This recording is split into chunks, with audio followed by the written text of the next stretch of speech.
বাংলাদেশের বহু প্রতীক্ষিত সেই ভোট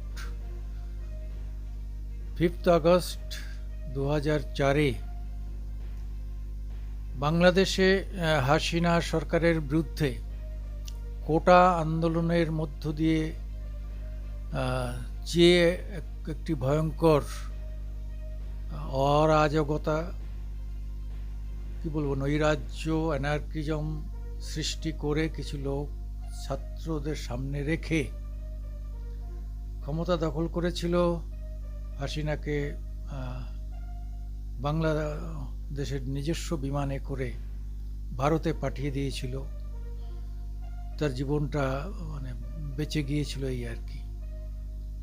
সেই যে সেনানায়ক আর একদিকে ইউনূস সরকার, দুজনার মেলবন্ধনে ভারতবর্ষ থেকে, মানে ভারতবর্ষের পেটের মধ্যে থেকেও মনে হচ্ছিল যেন বাংলাদেশ ভারতবর্ষ থেকে বহু দূর।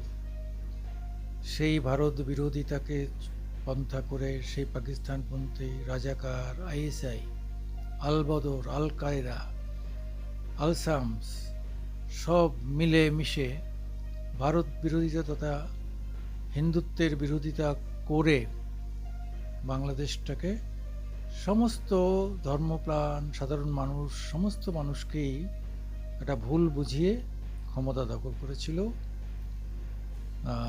এই ছাত্র তথা সেনা প্রধান ওয়াকার উজ্জামান, যিনি দুর্ভাগ্যক্রমে হাসিনার আত্মীয় হন এবং আত্মীয় বিধায় তাকে বেশি বেশি গুরুত্ব দিয়ে সেনাপ্রধানের দায়িত্ব দেওয়ার মাসুল আজকে গুনতে হচ্ছে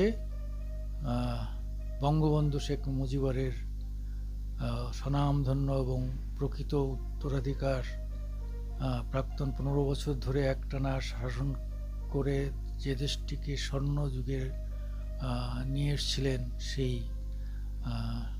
মানে যোদ্ধা বা বিশ্বের সবথেকে পাওয়ারফুল মহিলার খেতাব পাওয়া শেখ হাসিনা। শেখ হাসিনার জন্যে যে বাংলাদেশ এত উন্নতি লাভ করে আজকে, সেই জায়গায় যে কি মানে এমন কোনো ঘটনা নেই যা ঘটেনি। 4000টির মতো খুনের ঘটনা ঘটেছে, মানে শুধুমাত্র হিন্দু এবং সংখ্যালঘুদের উপর ঘরবাড়ি জ্বালানো থেকে আরম্ভ করে সব কিছু। আওয়ামী লীগের অন্তত 4-5 হাজার লোককে জেলে ঢুকিয়ে রাখা হয়েছে। এইভাবে যেই মানে আওয়ামী লীগের কথা বলবে তাকে, জয় বাংলা বললেই তাকে গ্রেপ্তার করা হচ্ছে। এই যে নৃশংসতা, সেই নৃশংসতা, আর মাঝে একটা চাপ তৈরি হলো জামায়াত ইসলাম বনাম বিএনপি, সেই চাপে এই ভোট, এই ভোট দিয়ে তারা একটা নিয়মতান্ত্রিক মানে একটা বৈধতা দেওয়ার চেষ্টা করেছে এবং তার ফলেই আজকে ভোট হচ্ছে। কিন্তু ভোটে আমরা দেখলাম কোথাও আগুন জ্বলছে, আর কাল রাত থেকে তো বুথ দখল হয়ে রয়েছে। রাত থেকেই যারা পোলিং এজেন্ট, প্রিজাইডিং অফিসার, তারা অধিকাংশই জামাতের হয়ে কাজ করছে, আবার একটা অংশ বিএনপির হয়েও কাজ করছে। বিএনপি ধানের শীষ আর জামাতের হচ্ছে দাঁড়িপাল্লা। তা দাঁড়িপাল্লা আর ধানের শীষের মধ্যে প্রতিযোগিতা হচ্ছে। এর মধ্যে তারেক রহমান বিএনপির, তার মা মারা যাওয়ার পরে তিনি এখন প্রধান চেয়ারম্যান, তার প্রধানমন্ত্রী হওয়ার লোভ এদিকে জামাতের আমিরের, তারও তিনি ধরেই নিয়েছেন যে তারা ক্ষমতায় এসছেন এবং তিনি বলেই দিয়েছেন ক্ষমতায় আমরা ভোটে জিতি আর না জিতি ক্ষমতায় আমরা থাকব। তাহলে স্বৈরতান্ত্রিক যে মানসিকতা তিনি তা আগে প্রকাশ করে ফেলেছেন। মহিলাদের তো প্রায় সমস্ত শরীর ঢাকা পড়তে শুরু করে দিয়েছে, এরপরে আর চোখে দেখতে পাবে না, হাঁটতে পারবে না, এরকম একটা অবস্থা। মানে যে স্বাধীনতা পেয়েছিল, মেয়েরাও তখন বোঝেনি যে হাসিনা তাদের কতটা স্বাধীনতা দিয়েছিল।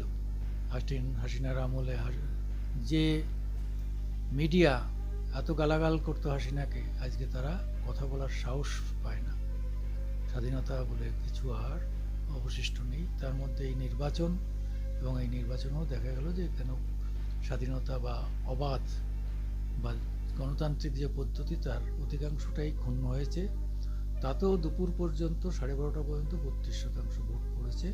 যে ভোটের অধিকাংশই কিন্তু ম্যানিপুলেট, অর্থাৎ আগের দিন রাতেই ব্যালট বাক্সের মধ্যে ঢুকে গেছে। প্রকৃতপক্ষে লোকজন কোনো কোনো বুথে কিছু হয়েছে, অন্যান্য জায়গায় শুনশান। আওয়ামী লীগ এই ভোট বয়কটের ডাক দিয়েছে। স্বভাবতই আপনারা আগামীতে বুঝতে পারবেন যে পরিস্থিতি কোথায় যাচ্ছে। আমি সুকুমার দেবনাথ। আপনারা আমার আজকের দিনে ইউটিউবে একটু দয়া করে সাবস্ক্রাইব করে আমাকে একটু যদি সাহায্য করেন, বাধিত হব।